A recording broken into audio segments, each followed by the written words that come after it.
Hey guys, I pulled this huge box off the shelf to talk to you about it. This was a Kickstarter that I got not too long ago. It's a really cool game called GKR Heavy Hitters. That's giant killer robots. We're talking about that right after this.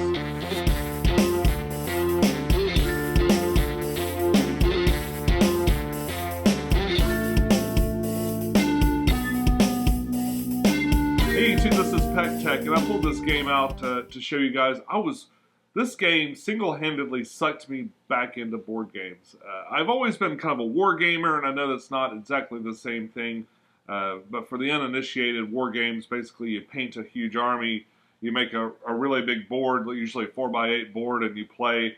I played 40K, played War Machine, and a bunch of games like that. At one point I put everything aside, and I still liked games, but I never really played them anymore. Last year I backed this on Kickstarter because basically I'm a sucker for giant robots. And it's made by Weta Workshop and Cryptazoic. Weta Workshop you may know from Lord of the Rings, Ghost in the Shell, District 9, Chappie. They've done a ton of stuff, and really that District 9 and Chappie really show through on the robot designs on these things.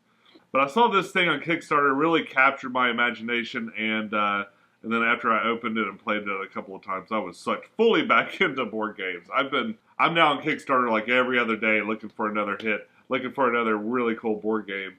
So this game really sucked me back into games and stuff. I had a great time playing it. I got Holly to play with me, Kerrigan to play with me, and I've gone around. I've got a couple of friends to play too. It's been a lot of fun. I've played about 5 or 6 games, so I feel like I can talk to you about it a little bit. So a plus and a minus about a Kickstarter game is that they come with a lot of stretch goals. Like on Kickstarter, you get all these Kickstarter exclusive stretch goals. It feels really good, and it's really fun to get exclusive content. But then when this goes retail, like this is the first day. This is May 1st when I'm filming this, and this supposedly is going retail today. So you'll be able to buy the same box game that I'm going to show you.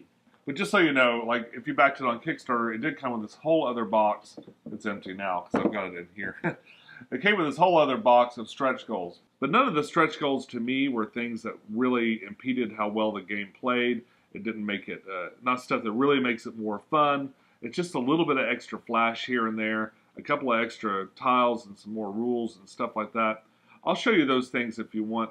But I'm going to focus on basically the core game and what comes with it on retail, because the Kickstarter's over and been over for over a year. So you can look for those on eBay. Usually they cost a lot. There's a big market now for people reselling stuff that you can't buy anymore, you know, especially those Kickstarter stretch goals and stuff like that.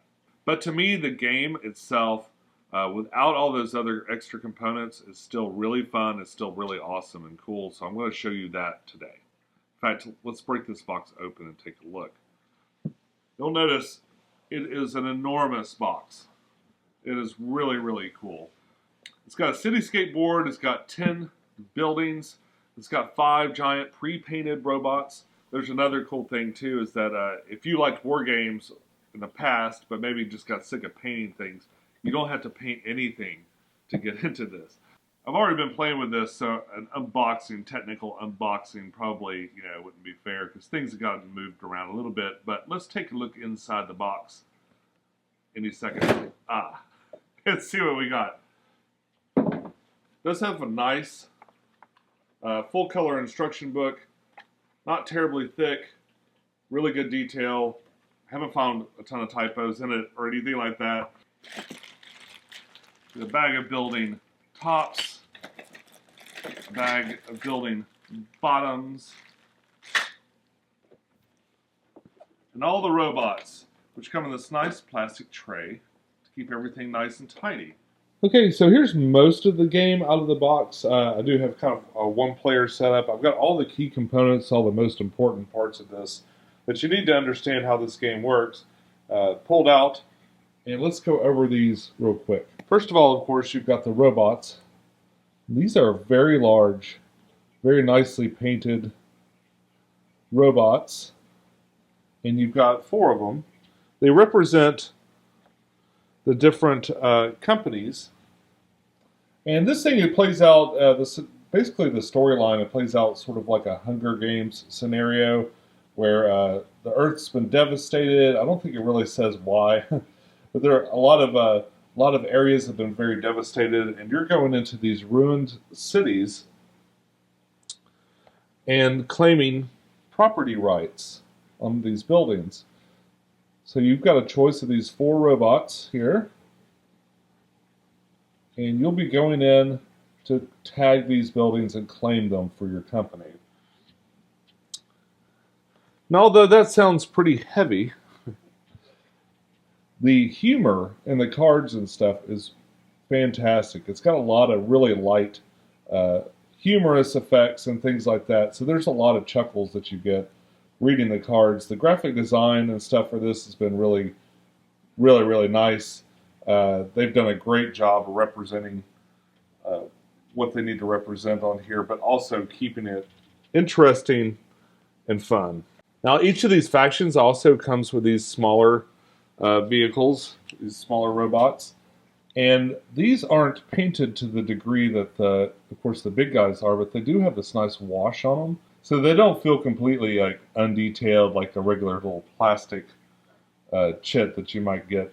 You know, definitely not a meeple, but somewhere between painted and unpainted. And of course, you can go over these and paint them up, make them look nice. They come with 3 different kinds. One's sort of a weapons platform. The other one will be like a flying recon vehicle of some sort. And then the last one's usually like a little walking repair guy. And this guy can actually repair the big robot very slowly. All the factions have these.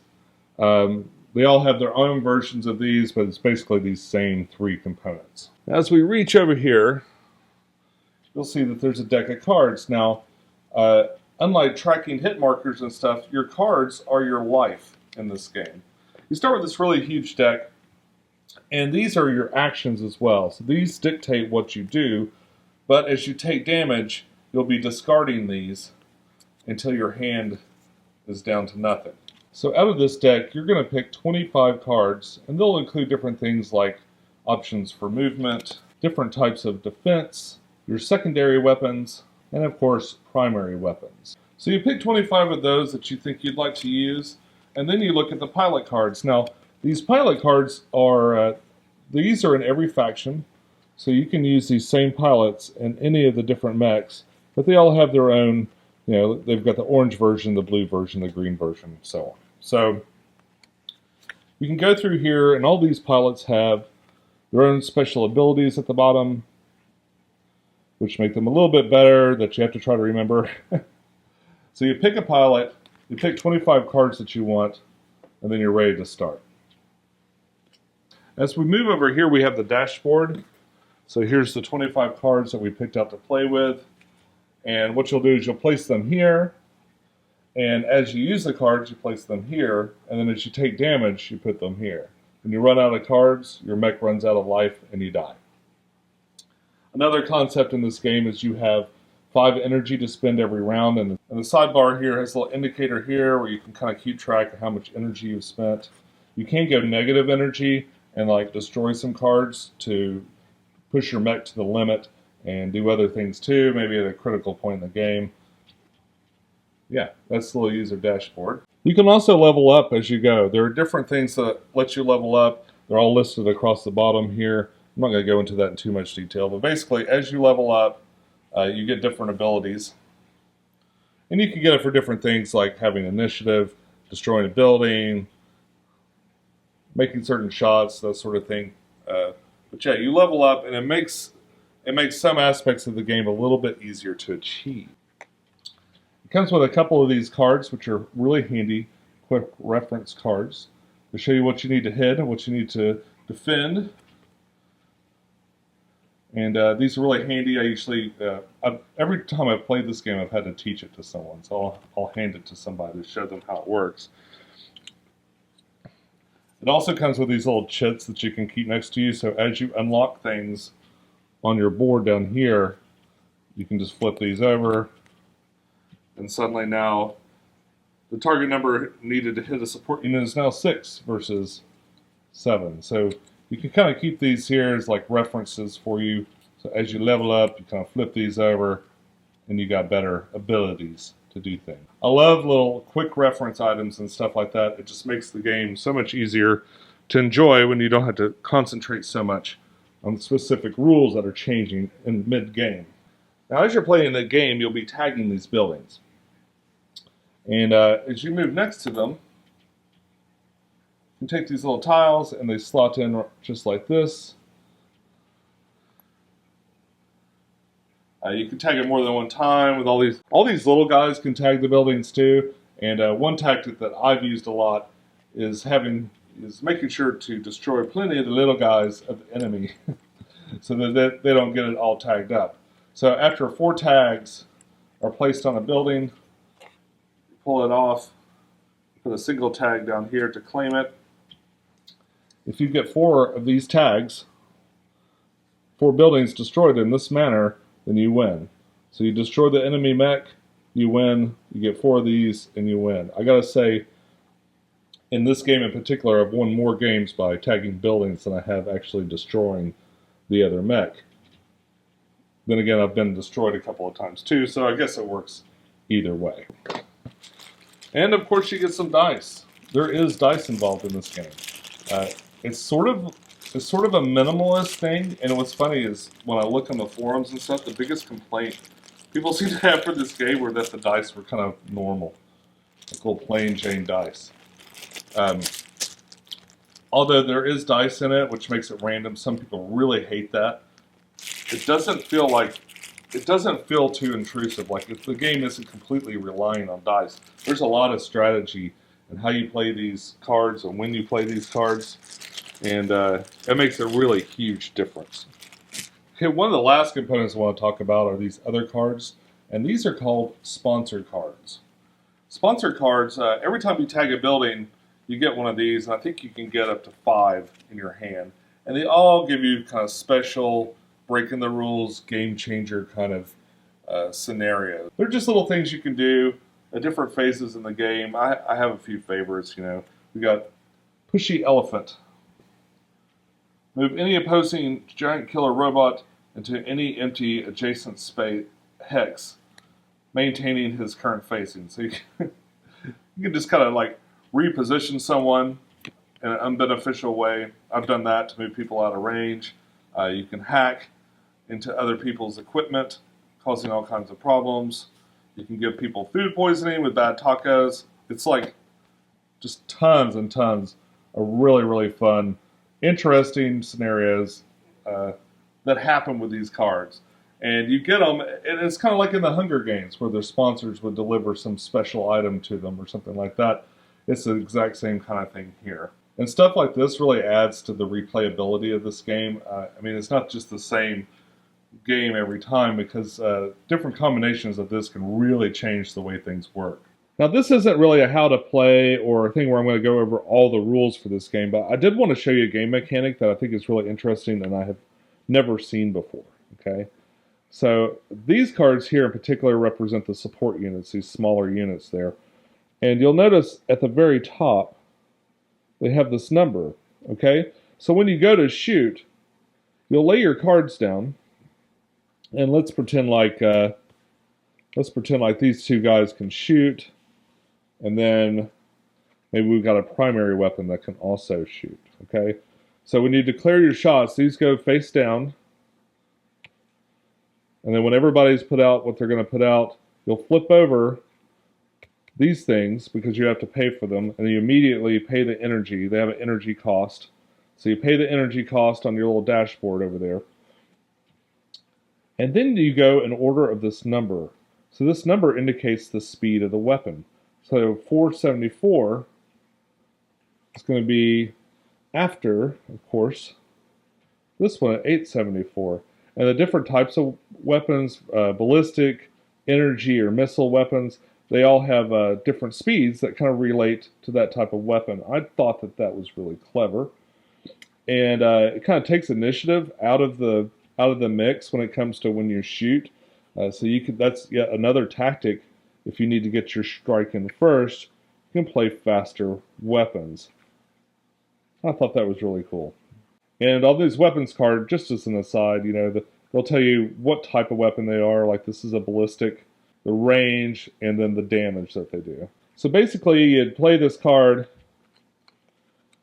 you'd roll a hit, you roll 2 dice, add the value up to hit, then the other person takes the damage that you dealt and rolls that many dice to defend, and every and every 5 they get is it saves on a big guy, and every 6 they get it saves on a small guy. Really hard to defend on these attacks. The way damage works in this game is really interesting too. Let's say I took 4 points of damage. Now I can either take it right from this deck and just kind of count them off and put them over here, or I can take it right from my hand. I'll take the 4 damage and I pay it right there. The ones that I discard will eventually get shuffled back into my hand, but these are out of the game completely unless I get healed by the repair guy. Depending on what you roll when you get healed by your repair drone, you can either get this placed back on the bottom of this deck or directly back into your hand. But that's damage, and when this deck is done, so's your mech. So just in case you're wondering about the stretch goals that came in the Kickstarter box, we've got a couple of different building variants, and I believe they have some other rules for that too. Probably the coolest thing are these trays. These are plastic trays that replace the pilot dashboards and stuff that are over there. They kind of hold the cards in real well. That's pretty nice. They also came with these 4 other mechs, which are meant to be, and of course I've painted these myself. They came unpainted. And these are meant to be mercenary factions. Like I said, they're pretty neat. It's all really cool stuff, but it's not the kind of thing that really breaks the core game. You know, this isn't something that you're going to miss a whole lot. I haven't even played with any of these. It also came with some kind of funky dice. Kind of little fun dice here. And some hologram or holographic little versions of the pilot cards and some of the other cards and stuff. Pretty fun. Oh, it also has these are like different terrain types that you can place over these tiles and stuff. They give you a little bit different types of terrain and stuff like that. And I got the Pilots Edition, which has little sculptures of the pilots that you can use on this track instead of these things.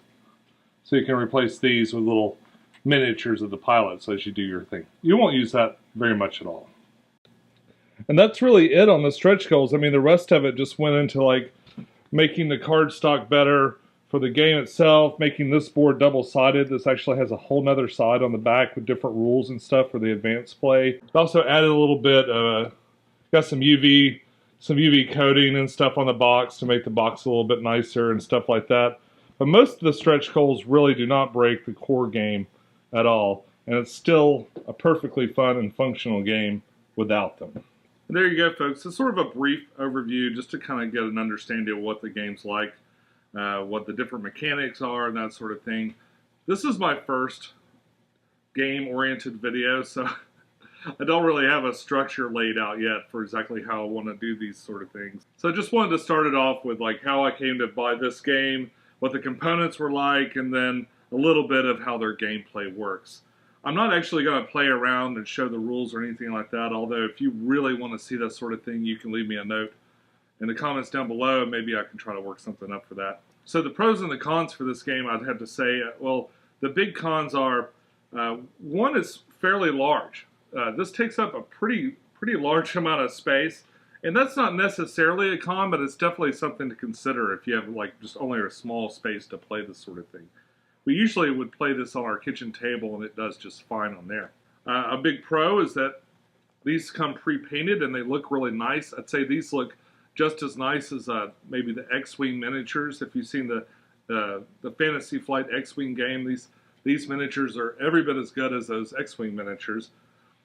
And they're really cool, too. Another con might be that it's a little bit more expensive. This isn't going to be your Milton Bradley, $40, $50 game. This was at least $100. I haven't actually seen the release price for it yet, but I'm guessing that the price is going to be right around $100 or so to get this. I gotta say, for the amount of content that you get and just even the base box, That is a super deal, though. These are fantastic miniatures. They're huge. They're so much larger than you typically get to play with on this sort of thing. And the board is really gorgeous. This board is really well made. These little buildings, the mechanics for how you tag them and then keep the tag later, all that is just fantastic. I've really had a great time playing this game. I'm a long time War Games miniature enthusiast, so this is definitely the crossover game between War Games and an actual board game played exclusively on this board. But yeah, there'll be a link down below if you're interested. I'll try and find a couple of links to people that have this for sale. All I've ever seen so far is the Amazon pre-order ones, which were quite expensive, but I'll keep looking and see if I can find good deals on it, and I'll put it in the link down below. I pre-ordered a bunch of games, and they'll be coming next year, so it'll be a long time before we probably get into any of those kinds of things. But I did pre-order one that's coming in the next few days. It's Big Trouble in Little China, the game. I'm going to unbox that and take a look at it. We'll probably see that next. I'd also like to do a video about Kickstarter and Kickstarting games, what I look for in a Kickstarter game, and some of the pros and cons that come with that sort of thing. So all those are ideas I have for future shows. If you've got an idea or a game that you want to see me play or talk about, just leave me a comment down below. And folks, that's all I got for you today. Until next time, follow your bliss, play more games, and I'll see you soon. Bye-bye.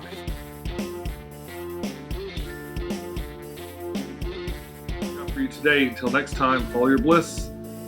Game on. What am I going to say at the end of this? That's all I got on this. That's all I've got this week. Folks, that's all I got. I thought seriously about getting Charlie to play this with me and doing a one-on-one with my clone, but we always end up in a tie. If you'd really like to see that, I'm going to need 800 likes. Give me 800 likes on this video, and Charlie and I will play a game together. Maybe this game or another one. It's up to you. See you soon.